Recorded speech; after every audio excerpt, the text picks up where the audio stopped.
से जंग की आहट के बीच में पाकिस्तान की नींदें उड़ी हुई हैं। कभी वहां के मंत्री देर रात जाकर प्रेस कॉन्फ्रेंस करने लग जाते हैं, तो कभी कोई नेता उलझुल बयान देकर भारत को धमकाने की नाकाम कोशिशें करता है, गीदड़ भपकियां देता है। घबराहट कुछ इस कदर बढ़ गई है कि पाकिस्तानी अजीबोगरीब बयान दे रहे हैं और बहुत ज्यादा हावी हो रहा है भारत की मीटिंग्स करना उनके ऊपर। पाकिस्तानी अपने रहनुमाओं के दरवाजे पर खड़े होकर गिड़गिड़ाते हुए भी नजर आ रहे हैं। पाकिस्तान के खिलाफ में जंग का ऐलान हिंदुस्तान ने पहलगाम हमले के दूसरे ही दिन कर दिया था। बदले की आग फिलहाल हिंदुस्तान में देखी जा रही है और इसकी सबसे पहली चोट भारत में रह रहे पाकिस्तानियों पर पड़ी है। इनकी भी कहानी गजब ही है। कई लोग पैदा हुए भारत में, ब्याह रचाया पाकिस्तान में और फिर रुख कर लिया हिंदुस्तान का। पति और बच्चे हिंदुस्तानी हैं और खुद हिंदुस्तानी, लेकिन अब भारत सरकार के फैसले के बाद में ये लोग सकपकाए हुए नजर आ रहे हैं और अपना सिर पीट भी रहे।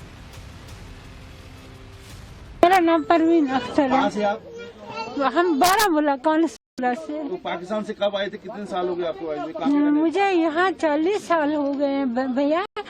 40 साल से मैं यहाँ रह रही हूँ। मेरे बच्चे 3 हैं, तीनों की शादियाँ मैंने की है। पढ़ा इन्होंने इधर ही है, मोदी नगर में पढ़ा है। मेरा नाम परवीन अख्तर है। कहाँ से आप? हम बारामूला कौनसला से। तो पाकिस्तान से कब आए थे? कितने साल हो गए आपको आए हुए? कहाँ पे रहने? मुझे यहाँ 40 साल हो गए हैं भैया। 40 साल से मैं यहाँ रह रही हूँ। मेरे बच्चे 3 हैं, तीनों की शादियाँ मैंने की है। पढ़ा इन्होंने इधर ही है, मोदी नगर में पढ़ा है। मुझे 41 साल हो गए हैं यहाँ। ना माँ है, ना बाप है, ना बहन है, ना भाई है। मेरा कोई ठिकाना नहीं है। ये मिसेज है। तो कितने सालों से यहाँ पर रह रहे थे? ये 45 साल से तो किस वजह से आज यहाँ से इनको भेजा गया? है। ये पाकिस्तानी है, यहाँ जैसे इनका बाप दादा यहाँ के साथ था। लेकिन हम नहीं जाएंगे। सरकार से बोली कि ये नहीं जाएगी, कुछ भी हो जाए नहीं जाएंगे। हम मेरे 1-2 साल नहीं हुआ है, मेरे 31। सब जबरदस्ती अगर सरकार करेगा नहीं भाई, तो क्या करिएगा? जो ये बाघा बॉर्डर के जरिए जो ये नया कानून निकला, इसके जरिए जो भेजे गए, तो इसमें मेरे वालिद साहब भी थे और बाकी मेरे 3 चाचू और थे और मेरी 5 जो हैं वो मतलब खाला फूफियां, यानी कि पूरे ये 9 थे। और ये मतलब ऐसे थे ना कि जो अरसाए मतलब तकरीबन 43 साल से यहाँ पर ये बस रहे थे और पहले ये इधर ही के थे, फिर गए वहाँ, उसके बाद यहाँ मतलब 40-50 साल हो गए इनको यहाँ रहायशी हैं। पाकिस्तान। तो आप कहाँ कब आई थी? ट्रेनिंग की वीजा के लिए? मैं सितंबर में आई थी, 1.5 महीने की वीजा पर। यहाँ अपने मामू के घर होने, तो उनके मतलब शादी हो गई फिर मेरी। और 6 महीने के लिए मैंने नूरी वीजा के लिए अप्लाई किया था, पर मुझे दिया नहीं गया नूरी वीजा। मतलब मैं पेंडिंग पर थी, तो अब अचानक से बोल दिया कि अब जो हैं वो जाएंगे। तो आज वापस जा रहे, किस वजह से वापस जा रहे हैं? वही कि अभी मेरी आई नहीं ना, LTP वीजा नहीं आई ना मेरी, इस वजह से मुझे जाने को बोल दिया। आपकी शादी इधर हुई? हाँ, शादी इधर हुई है। हाँ, मेरे पति पुलिस में 27 साल सर्विस हो गई। क्या नाम है? इफ्तिखार अली। वो पुलिस में है, उनको भी कहा कि वापस जाओ? उन्हीं को कहा, हमें नहीं कहा। मैं मुजफ्फराबाद की रहने वाली हूँ, लेकिन मेरी शादी बारामूला में हुई है 6 साल पहले। मैं सऊदी अरब थी, सऊदी अरब से मैं यहाँ पर आई हूँ जब मेरे दोनों बच्चे यहीं पैदा हुए हैं। तो ये अभी 40-50 दिन की ही है। तो हमें जो है कल परसों रात को अचानक इन्होंने बोला हमें। इंडिया में दिल्ली शादी हुई हुई है, बेटा है, हस्बैंड है। शादी को 10 साल हो गए। 10 साल हो गए शादी को। ड्यू टू कोविड मेरा वीजा एक्सपायर हो गया था। LTV अप्लाइड था, नूरी वीजा पर गई थी, लेकिन कोविड हो गया था, बेटा साथ था, प्रॉब्लम्स की वजह से वापस नहीं आ पाई थी। अब 5 साल बाद मुझे वीजा मिला था और अभी आए हुए सिर्फ 5 to 6 डेज ही हुए थे कि वापस जा रही हूँ। बिल्कुल गलत हुआ है, कोई भी इसको सही कहाँ कहेगा। जो हुआ है वो तो गलत हुआ है, इंसानियत के खिलाफ है, लेकिन जिसने किया है उसको सजा मिलनी चाहिए। इंडिया में दिल्ली शादी हुई हुई है, बेटा है, हस्बैंड है। शादी को 10 साल हो गए। 10 साल हो गए शादी को। ड्यू टू कोविड मेरा वीजा एक्सपायर हो गया था। LTV अप्लाइड था, नूरी वीजा पर गई थी, लेकिन कोविड हो गया था, बेटा साथ था, प्रॉब्लम्स की वजह से वापस नहीं आ पाई थी। अब 5 साल बाद मुझे वीजा मिला था और अभी आए हुए सिर्फ 5 to 6 डेज ही हुए थे कि वापस जा रही हूँ। बिल्कुल गलत हुआ है, कोई भी इसको सही कहाँ कहेगा। जो हुआ है वो तो गलत हुआ है, इंसानियत के खिलाफ है, लेकिन जिसने किया है उसको सजा मिलनी चाहिए ना।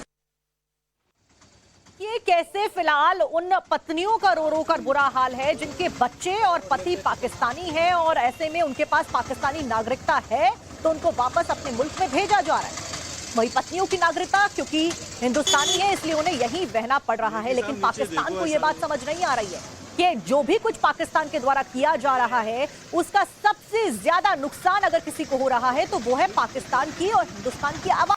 लेकिन पाकिस्तान को सबक सिखाने के लिए ऐसे कड़े रुख भारत को अपनाने ही पड़ेंगे और इसीलिए भारत ने यह फैसला लिया कि सभी जो पाकिस्तानी नागरिक हैं जो भारत में वीजा पर आए हैं उनके वीजा को कैंसिल करके वापस अपने देश में जाने का अल्टीमेटम दिया गया और उसी के तहत कई सौ पाकिस्तानी फिलहाल वापस अपने मुल्क पहुंच गए हैं और आगे भी ऐसे कड़े रुख भारत के द्वारा लिए जाएंगे और अपनाए जाएंगे क्योंकि बदले में पाकिस्तान क्या दे रहा है भारत को?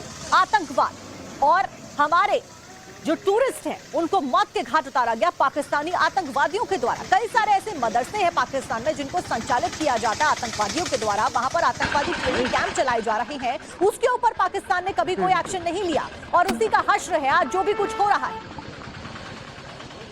मेरा नाम परवीन अख्तर कहाँ है। से आप? हम बारामूला कॉन्सपुरा से। तो पाकिस्तान से कब आए थे? कितने साल हो गए आपको आए हुए? कहाँ पे रहने? मुझे यहाँ 40 साल हो गए हैं भैया। 40 साल से मैं यहाँ रह रही हूँ। मेरे बच्चे 3 हैं, तीनों की शादियाँ मैंने की हैं। पढ़ा इन्होंने इधर ही है, मोदी नगर में पढ़ा है। मुझे 41 साल हो गए हैं यहाँ। ना माँ है, ना बाप है, ना बहन है, ना भाई है। मेरा कोई ठिकाना नहीं है, मैं बेसहारा हूँ। ये मिसेज है। तो कितने सालों से यहाँ पर रह रहे थे? ये 45 साल से तो किस वजह से आज यहाँ से इनको भेजा गया?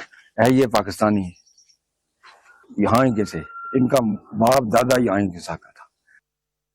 लेकिन हम नहीं जाएंगे, सरकार से ये बोली कि ये नहीं जाएगी, कुछ भी हो जाए नहीं जाएंगे। हम मेरे 1-2 साल नहीं हुआ है, मेरे 31 जबरदस्ती अगर सरकार करेगा नहीं तो क्या करिएगा? नहीं जाएंगे। जो ये बाघा बॉर्डर के जरिए जो ये नया कानून निकला इसके जरिए जो भेजे गए, तो इसमें मेरे वालिद साहब भी थे और बाकी मेरे 3 चाचू और थे और मेरी 5 जो हैं वो मतलब खाला फूफियां, यानी कि पूरे ये 9 थे। और ये मतलब ऐसे थे ना कि जो अरसाए मतलब तकरीबन 43 साल से यहाँ पर ये बस रहे थे और पहले ये इधर ही के थे, फिर गए वहां, उसके बाद यहाँ मतलब 40-50 साल हो गए इनको यहाँ रहायशी हैं। पाकिस्तान। तो आप कहाँ कब आई थी ट्रेनिंग के वीजे के लिए? मैं सितंबर में आई थी 1.5 महीने की वीजा पर, यहाँ अपने मामू के घर होने। तो उनके मतलब शादी हो गई फिर मेरी और 6 महीने के लिए मैंने नूरी वीजा के लिए अप्लाई किया था पर मुझे दिया नहीं गया नूरी वीजा, मतलब मैं पेंडिंग पर थी। तो अब अचानक से बोल दिया कि आप जो हैं वो जाएंगे। तो आज वापस आ रहे, किस वजह से वापस आ रहे हैं? वही कि अभी मेरी आई नहीं ना, LTP वीजा नहीं आई ना मेरी, इस वजह से मुझे जाने को बोल दिया। आपकी शादी तो हुई है? हाँ शादी इधर हुई है। हाँ मेरे पति पुलिस में 27 साल सर्विस हो गई। क्या नाम है? इफ्तिखार अली। वो पुलिस में है, उनको भी कहा कि वापस जाओ? उन्हीं को कहा, हमें नहीं कहा। मैं मुजफ्फराबाद की रहने वाली हूँ लेकिन मेरी शादी बारामूला में हुई है 6 साल पहले। मैं सऊदी अरब थी, सऊदी अरब से मैं यहाँ पर आई हूँ जब मेरे दोनों बच्चे यहीं पैदा हुए हैं। तो ये अभी 40-50 दिन की ही है। तो हमें जो है कल परसों रात को अचानक इन्होंने बोला हमें इंडिया में दिल्ली शादी हुई हुई है, बेटा है, हस्बैंड है। शादी को 10 साल हो गए। 10 साल हो गए शादी को। ड्यू टू कोविड मेरा वीजा एक्सपायर हो गया था।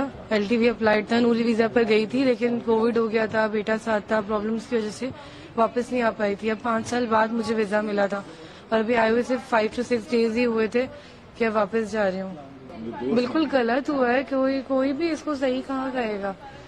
जो हुआ है वो तो गलत हुआ है, इंसानियत के खिलाफ है, लेकिन जिसने किया है उसको सजा मिलनी चाहिए ना।